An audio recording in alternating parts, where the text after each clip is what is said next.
Welcome student. आज जो हमारा डिस्कशन का टॉपिक है वो है antigen on blood cells. Okay, तो प्रीवियस लेक्चर में हमने जो डिस्कस किया था, हमारा जो स्ट्रक्चर था वो था antigen antibody complex. Okay, substance जो बनता है एंटीजन और एंटीबॉडी को कंबाइन होके। उससे पहले हमने एंटीबॉडी का स्ट्रक्चर देखा था। सबसे पहले आज हम देख लेते हैं कि antigen present on a blood cell. आप लोगों को एक बात क्लियर कर दूं सबसे पहले कि हमारे जो बॉडी के सेल्स होते हैं, ओके, हमारे जो बॉडी के सेल होते हैं, all the living organism having a particular kind of antigens, इनके ऊपर एंटीजन प्रेजेंट होते हैं। इनके ऊपर क्या प्रेजेंट होते हैं बच्चों? एंटीजन प्रेजेंट होते हैं। This kind of a structure, ये है सारे एंटीजन यहाँ पे प्रेजेंट है। All are antigens are present on the cell. Cell के ऊपर प्रेजेंट है, लिविंग सेल के ऊपर। ये हुई सेल। सेल के ऊपर ये सारे एंटीजन प्रेजेंट है। ओके, तो हमारा बॉडी स्ट्रक्चर सेल से बना है, तो हमारे जितने भी सेल्स है ये सेल के ऊपर प्रेजेंट रहने वाले एंटीजन है as a receptor form. Antigen है एज अ रिसेप्टर। क्यों इसे रिसेप्टर बोल रहे हैं हम? क्योंकि जो भी अटैक होगा या फिर कोई भी माइक्रो ऑर्गेनिज्म, अगर बॉडी के अंदर भी कोई रिएक्शंस कैरी आउट हो रही है या फिर हार्मफुल सब्सटेंसेस खुद से ही बन रहे हैं, तो उस टाइम ये जो एंटीबॉडी आती है वो एंटीबॉडी इसके साथ कंबाइन होगी। एंटीबॉडी इसके साथ कंबाइन होगी। ओके, जब ये एंटीजन एंटीबॉडी कॉम्प्लेक्स बनेगा तो मैं बता दूं आपको, ये मैंने स्पेसिफिसिटी बताया था आप लोगों को। स्पेसिफिसिटी मतलब क्या कि स्पेसिफिक, अगर एंटीजन ए है या फिर हम अदर कंसिडर कर लेते हैं।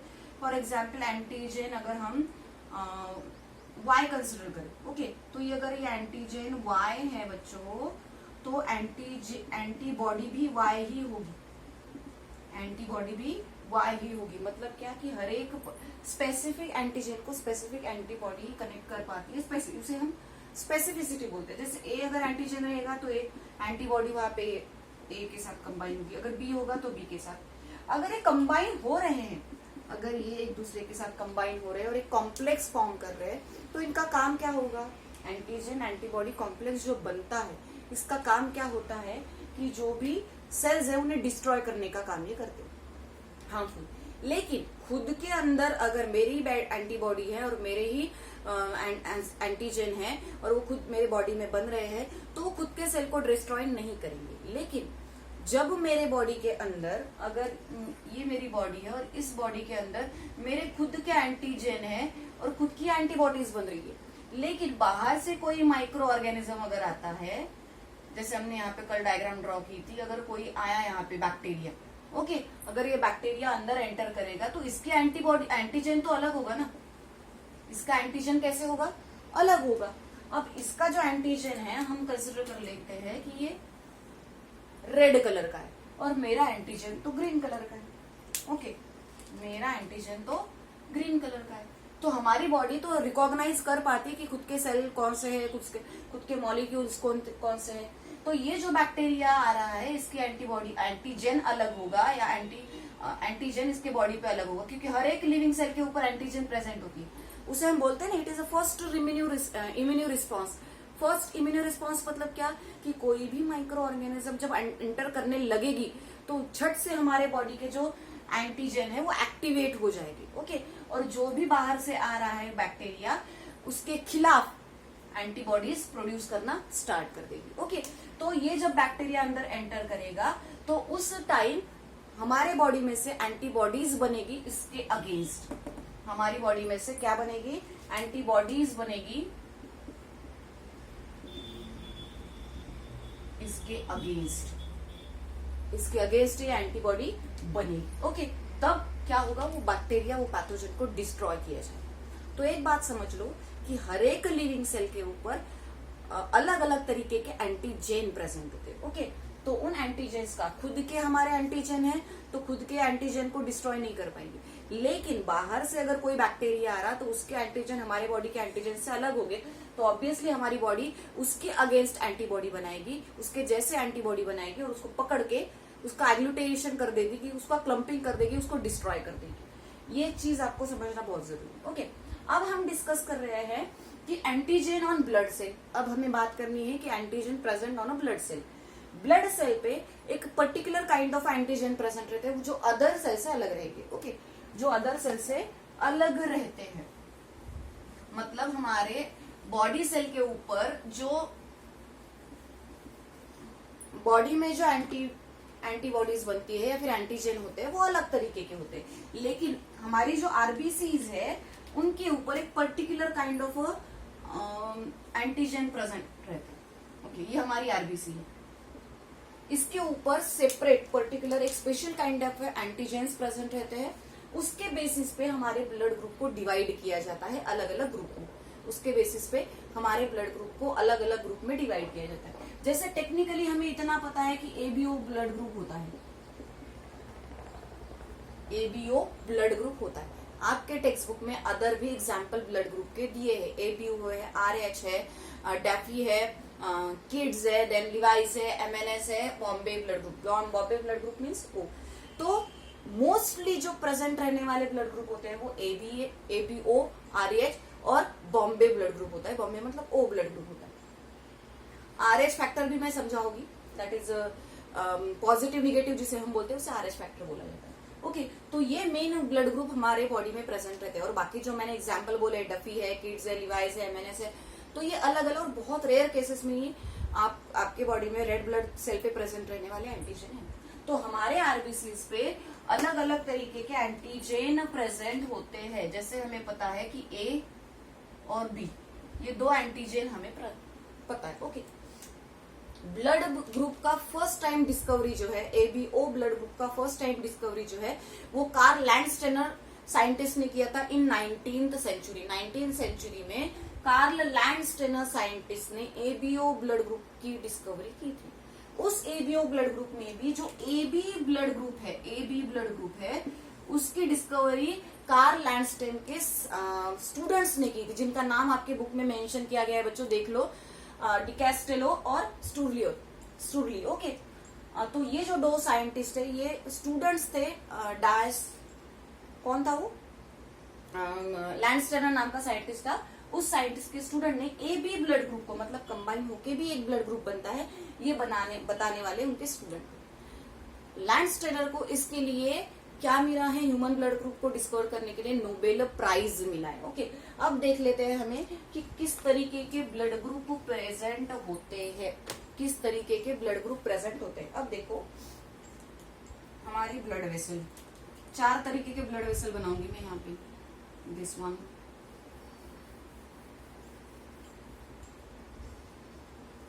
ये हमारी ब्लड वेसल्स है। ओके,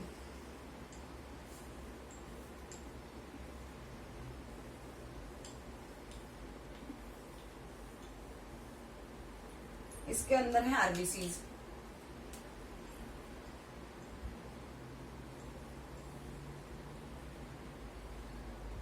ये है आरबीसीज। Okay, RBCs. अब देखो, आपके टेक्स्ट बुक में आपको मेंशन किया है कि उसको ग्रुप में डिवाइड किया गया है। ओके, हम टेक्निकलिटी से पढ़ेंगे पहले कि देखो आरबीसीज, अगर कोई ह्यूमन पर्सन है, पर्सन 1 है, पर्सन 2 है, पर्सन 3 है और पर्सन 4 है, 4 पर्सन यहाँ पे प्रेजेंट है। अगर इसके आरबीसीज पे ए एंटीजन प्रेजेंट रहेगा, अगर इसके आरबीसीज पे अगर ए एंटीजन प्रेजेंट है तो उसका जो सेरम है, प्लाज्मा फ्लूइड है, उस प्लाज्मा फ्लूइड में एंटीबॉडी जो है इसके अपोजिट प्रेजेंट रहेगी, वो है बी। ये भी मैं समझाऊंगी कैसे। अब देख लो, हमने क्या बोला था, अगर एंटी बी यहाँ पे प्रेजेंट है ना बच्चों, यहाँ पे एंटी ए नहीं रह सकती, यहाँ पे एंटीबॉडी ए नहीं रह सकती।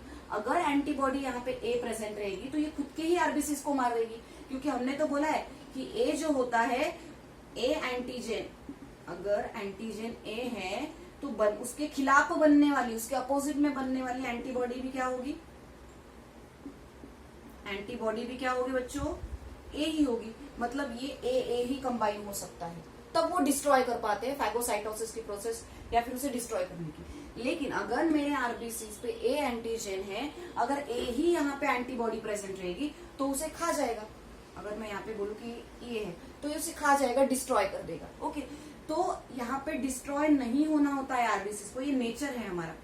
नेचुरली हमारी बॉडी ऐसे बनाई गई है कि अगर हमारे बॉडी में किसी पर्सन का ब्लड ग्रुप अगर ए है, मतलब क्या बच्चों की उसके ब्लड आरबीसी पे ए एंटीजन प्रेजेंट है, तो उसका ब्लड सेरम जो है ना, प्लाज्मा है, उसमें जो है एंटीबॉडी बी प्रेजेंट है। क्योंकि अगर यहाँ पे ए बन गई तो इसके खा जाएंगे, डिस्ट्रॉय हो जाएंगे आरबीसी। अगर हम कंसिडर करते हैं कि इसका ब्लड ग्रुप बी ब्लड है, ओके, तो इसका आरबीसी जो है ना बच्चों, यहाँ पे क्या प्रेजेंट रहेगा, बी प्रेजेंट रहेगा, antigen. Okay, antigen be present रहेगा। लेकिन इसका जो प्लाज्मा फ्लूइड है, सेरम जिसे हम बोलते हैं, प्लाज्मा में एंटीबॉडी कौन सी प्रेजेंट रहेगी, ए।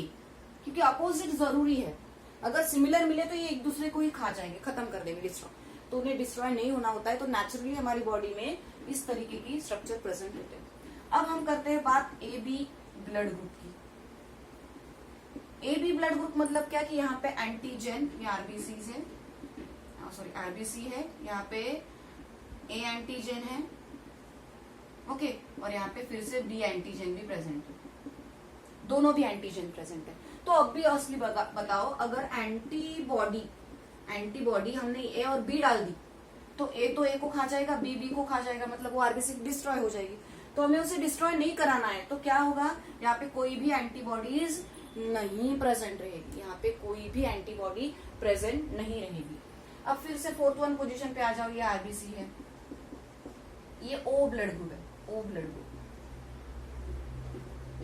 ओके, अब यहाँ पे क्या होगा, अगर हम बात कर रहे हैं ओ ब्लड ग्रुप की, तो यहाँ पे कोई भी एंटीजन प्रेजेंट नहीं रहेगा, इसीलिए इसे ओ बोला जाता है, इसलिए इसमें रेसेसिव कैरेक्टर को कैरी करता है, इसलिए इसका नाम दिया गया ओ, इसका नाम दिया गया ओ।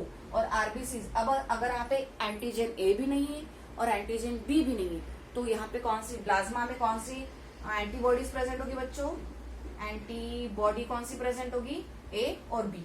क्योंकि ये प्रेजेंट रहना जरूरी है, क्योंकि इसके ऊपर कुछ भी नहीं है, ये तो खाली है ना, ये आरबीसी, इसके ऊपर कुछ भी लगा हुआ नहीं है, कौन सा भी एंटीजन प्रेजेंट नहीं है, तो एंटीबॉडी इजीली वहां पे बन सकती है, ए और बी, कोई वो किसे डिस्ट्रॉय नहीं करेगा।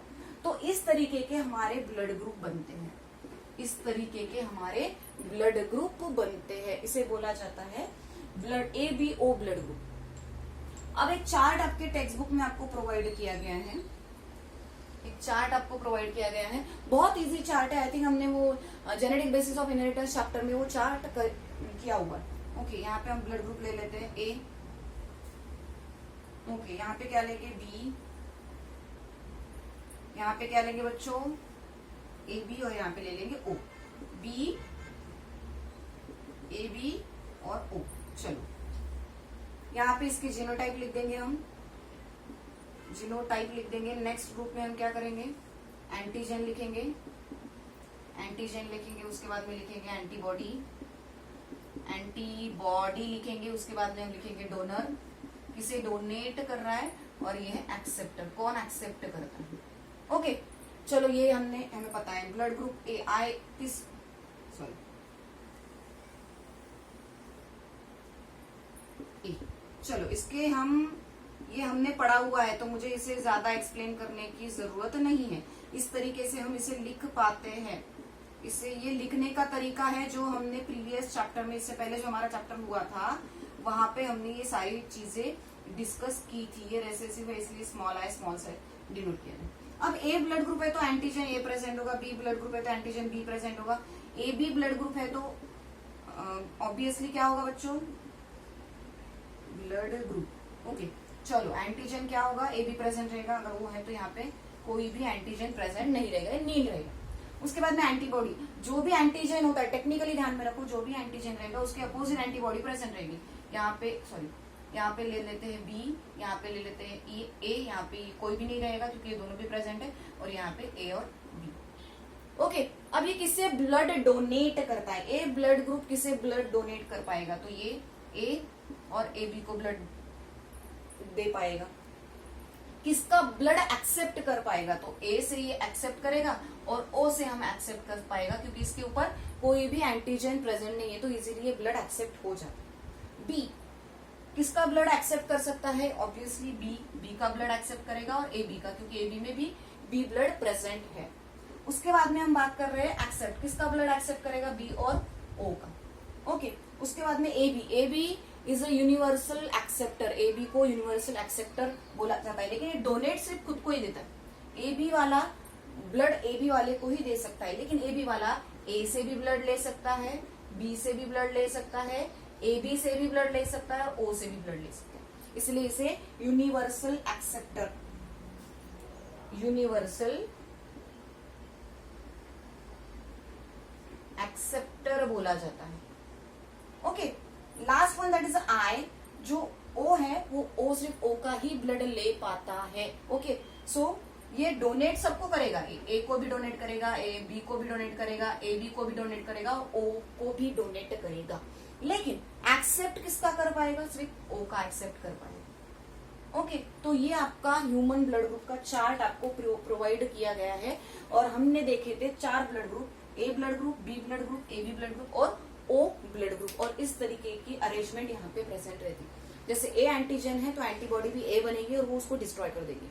कौन से सिचुएशन में डिस्ट्रॉय कराना होता है बच्चों में, जब कोई डिसीज कॉज होता है, जब फॉरेन पार्टिकल अंदर आते हैं, फॉरेन बैक्टीरियाज, तो उस टाइम हमें उसे डिस्ट्रॉय कराना होता है। अदर सिचुएशन में थोड़ी ना हम हमारे खुद के सेल को डिस्ट्रॉय करेंगे, क्योंकि हमारे बॉडी के अंदर भी एंटीबॉडीज बनती है, हमारे भी खुद के एंटीजेंस हमारे सेल के ऊपर है, लेकिन हमारे सेल को पता है, हमारी बॉडी को पता है, हमारी इम्यूनिटी सिस्टम को पता है कि खुद के सेल्स कौन से हैं, खुद के एंटीजन कौन से हैं और बाहर के आने वाले एंटीजन कौन से हैं। तो अटैक जो बनेगी, एंटीबॉडी जो हमारी बॉडी में बनती है, वो दूसरे फॉरेन आने वाले बैक्टीरियाज को रोकने के लिए या फिर उसे डिस्ट्रॉय करने के लिए बनी जाती है। ओके, इसका स्क्रीनशॉट निकाल लो, उसके बाद में हम RH फैक्टर डिस्कस करेंगे। Next we have to discuss RH factor. Okay, चलो नाउ अब हमें देखना है next blood group that is RH factor. अब देखो, आप बहुत बार सुनते हो A positive, B positive, A negative, B negative. Okay, ये चीजें आप लोग सुनते हो, ये चीजें आप लोग सुनते हो। तो ये ए पॉजिटिव और ए निगेटिव आता कहां से, तो निगेटिव मतलब नेक्स्ट जो ब्लड ग्रुप है हमारा वो है RH factor. Okay, next one is RH factor. Okay, what happen in RH factor, RH factor complex blood group है जो हमारे बॉडी में ए positive, B positive, A negative, B negative, जो पॉजिटिव निगेटिव है डिटरमाइन करने का काम RH फैक्टर का है। सबसे पहले RH फैक्टर डिटरमाइन किया गया था, डिस्कवर्ड किया गया था इन द रेशियस मंकी। किसमें,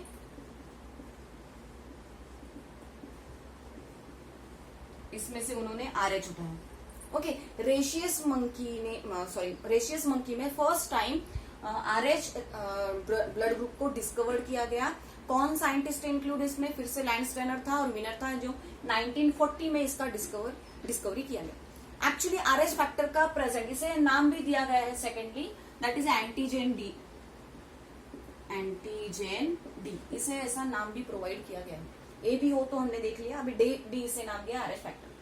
अगर पॉजिटिव है आरबीसीज के ऊपर, ओके, ये आरबीसीज है हमारी,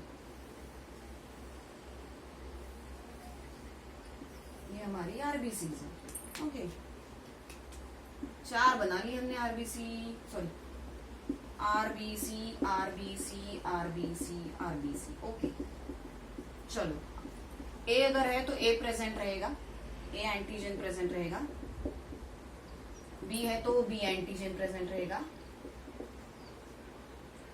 अगर ए बी है तो ए बी एंटीजन प्रेजेंट रहेगा, और इसके ऊपर कोई भी एंटीजन प्रेजेंट नहीं रहेगा। अगर ए एंटीजन प्रेजेंट रहने वाला, ए ब्लड ग्रुप वाला पर्सन के ऊपर अगर RH फैक्टर प्रेजेंट है तो इसे पॉजिटिव बोला जाएगा। तो ये हो गया ए पॉजिटिव, तो इसे हम बोलेंगे ए पॉजिटिव अगर RH फैक्टर प्रेजेंट है तो।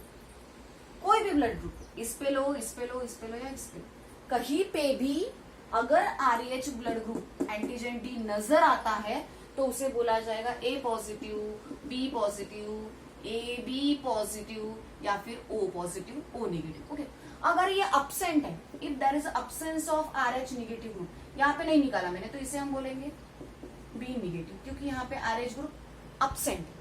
ओके, अगर ये प्रेजेंट है तो इसे अलग तरीके से मेंशन किया जाएगा, अगर ये अब्सेंट है तो इसे आर एच निगेटिव बोला जाता है, मतलब बी निगेटिव। अगर बी ब्लड ग्रुप के ऊपर R H factor, R H antigen नहीं नजर आता तो उसे हम बोलेंगे निगेटिव।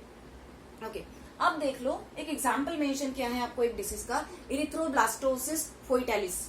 एग्जाम्पल देखो, इरिथ्रोब्लास्टोसिस फोइटालिस, ये नाम का डिसीज है, न्यूबॉर्न बेबी में होने वाला डिसीज है ये। इसे बोला जाता है हिमोलिटिक डिसीज। क्या बोला जाएगा इसे फिर से? Haemolytic disease. ओके, कब होगा ये बच्चों? देख लो कि अगर एक मदर है, अगर ये मदर है, ओके, चलो इसे हम मदर बॉडी कंसिडर कर लेते हैं और यहाँ पे ओम है, यहाँ पे ये मदर बॉडी है और मदर का ब्लड ग्रुप निगेटिव है, मदर का ब्लड ग्रुप निगेटिव है। चलो ए निगेटिव कंसिडर कर लेते हैं, ए निगेटिव है और ये यहाँ पे बेबी है, यहाँ पे बेबी है और इसका ब्लड ग्रुप बी पॉजिटिव है, इसका ब्लड ग्रुप बी पॉजिटिव है। ओके, अब देखो यहाँ पे जो ब्लड, इस टाइम यहाँ पे कुछ भी चेंजेस नहीं होगी, कोई भी फर्क नहीं पड़ेगा। ओके, ये हो सकता है सिचुएशन, लेकिन जब ये बच्चा बाहर आ जाएगा, ये बेबी जब बाहर आ जाएगा, ये बेबी जब बाहर आ जाएगा, चलो ये बेबी जब बाहर आ जाएगा तो इसके टिश्यूज कुछ टूटेंगे, इसके टिश्यूज टूटने की वजह से कुछ ब्लड जो है वो माँ के बॉडी में चला जाता है, माँ के बॉडी में यहाँ का कुछ ब्लड चला जाएगा बी पॉजिटिव का। अब ये तो ये निगेटिव है और ये बी पॉजिटिव है। ओके, इसका मतलब क्या कंसिडर कर सकते हैं बच्चों के, यहाँ पे अगर ए निगेटिव है तो ए एंटीजन प्रेजेंट है, और आर एच तो यहाँ पे अब्सेंट ही है, आर एच था ही नहीं। लेकिन बी पॉजिटिव का मतलब क्या होता है कि बी एंटीजन प्रेजेंट है और आर एच पॉजिटिव भी प्रेजेंट है। ओके, अब क्या हुआ, ये फर्स्ट प्रेगनेंसी हो गई, this is the first pregnancy. ये क्या हुआ बच्चों? ये फर्स्ट प्रेगनेंसी। सेकेंड प्रेगनेंसी के टाइम हो गई, ये पहले इसमें कोई भी चेंजेस नहीं है, कोई बच्चा निकल गया है, इसमें ये चला गया है ब्लड में, तो कोई फर्क नहीं पड़ेगा उस बच्चे पे, कोई, क्योंकि बाहर निकल चुका है, क्योंकि प्लासेंटा से ब्लड होके अंदर नहीं जाता, प्लासेंटा से ब्लड होके अंदर, मतलब मदर का ब्लड और बच्चे का ब्लड मिक्स नहीं होता है। लेकिन जब बेबी बाहर निकलता है ओम्ब में से, प्लासेंटा में से, तो उसके ब्लड, 2-4 ब्लड के जो सैंपल्स है वो अंदर चले जाते हैं माँ की बॉडी के अंदर। अगर ऐसा हो, उस टाइम क्या सिचुएशन कैरी आउट होगी, तो ये जो आर एच पॉजिटिव है और यहाँ पे आर एच निगेटिव है, ओके, तो ये आर एच पॉजिटिव के खिलाफ यहाँ पे एंटीबॉडी बनना स्टार्ट हो जाएगी, इसकी, इस माँ के बॉडी में। अब आर एच पॉजिटिव है तो इसके खिलाफ एंटीबॉडी बनना स्टार्ट हो जाएगी, क्योंकि ये नया ब्लड ग्रुप इसके बॉडी में एंटर किया। बी का तो इश्यू नहीं है उसे, लेकिन इसका प्रॉब्लम क्या है कि ये फैक्टर क्या फॉर्म हुआ है, तो ये एंटीबॉडी बनाना स्टार्ट कर दी। ये एंटीबॉडी बनाना मतलब इसकी बॉडी में इसके खिलाफ एंटीबॉडीज बन चुकी है, इसके खिलाफ एंटीबॉडीज बन, अब ये साइलेंट मोड पे, इसमें कोई चेंजेस नहीं, उसने सिर्फ एंटीबॉडी बना के स्टोर कर दिए। अब ये स्टोर हो गया। अब सेकेंड प्रेगनेंसी जब आएगी ना, तब क्या होगा कि ये जो मदर बॉडी है,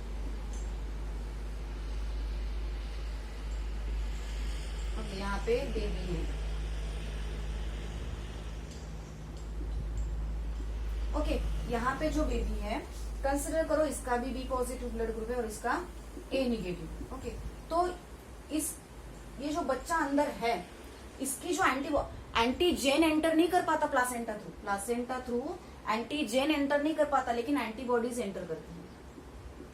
antibodies can enter inside placenta, placenta के अंदर एंटीबॉडी जा सकती है, एंटीजन नहीं जा सकता। तो उस टाइम सेकेंड प्रेगनेंसी के टाइम इसके बॉडी में जो एंटीबॉडीज बनी है ना बच्चों, जो एंटीबॉडीज बनी है ना, ये एंटीबॉडीज इस बेबी के बॉडी में जाना स्टार्ट कर देगी।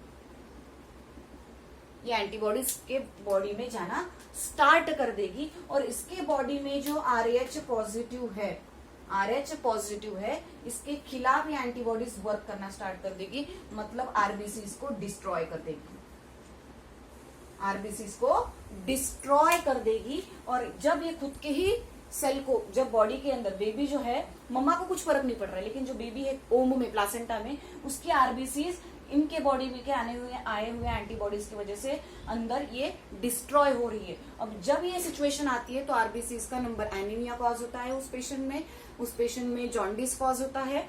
तो ऐसे सारे सिम्टम्स उस बच्चे में आने स्टार्ट हो जाते हैं और बच्चों की जो आरबीसीज है, उसके जो रेड ब्लड सेल है, वो डिस्ट्रॉय होना स्टार्ट हो जाते हैं और उस सिचुएशन को बोला जाता है इरिथ्रोब्लास्टोसिस फोइटालिस। फोइटालिस मतलब ओम्ब में प्रेजेंट रहने वाला बच्चा, और इरिथ्रोब्लास्टोसिस मतलब इरिथ्रो मीन्स आरबीसीज और ब्लास्टोसिस मतलब ब्रेक होना, डिस्ट्रॉय होना।